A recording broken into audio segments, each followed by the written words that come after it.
Hello, it's Dr. Huffstader here again, and today I wanted to share with you a personal story, and that is that my daughter, my 7-month-old daughter, is now teething again. It looks like she's bringing in some teeth up in the top now. She's got two little ones at the bottom, but it looks like she's bringing in some at the top.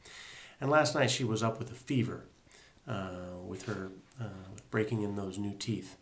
Now that is a common thing that happens among infants, is producing a fever, a low-grade fever when they're teething. And I've, for a long time, have known the solution to this, and it comes from some of the early nutrition researchers in the early part of this century, and or the last century, I should say, and some common household folk remedies, which often are the best remedies after all.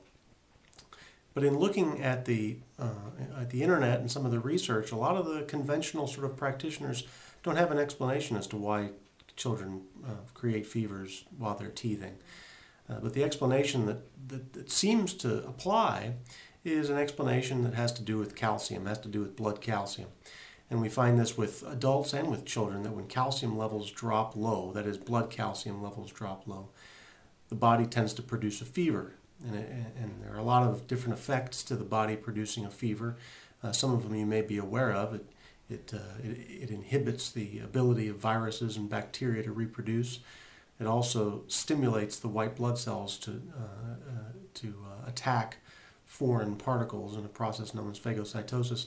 And it also raises blood calcium levels, so when a child is pulling calcium ions out of the blood so fast and putting them into teeth, the body will increase the temperature in order to maintain proper blood calcium levels.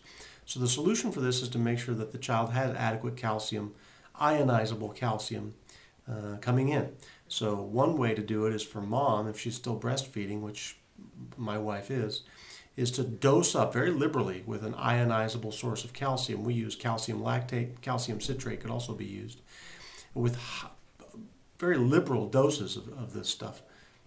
The other way to do it, and one of the sort of tried and true folk remedies for fevers related to teething children, is barley water.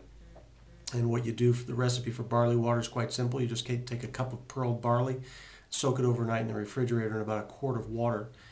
You can retain the water and throw out the barley, and then give that child all the barley water, all the water they want to drink. That's been sort of sort of like a barley tea. That's going to be very rich in calcium and also rich in other vitamins and minerals that are going to help that child assimilate that calcium. And when that's done, just like what was done with my daughter, when that's done effectively, that brings the temperature right down, and sometimes within a minute or two, to be real honest with you. So if you are blessed with the opportunity to deal with a little teething baby, use this principle, the barley water or some calcium lactate, and watch what happens. God bless you, and we'll talk to you soon.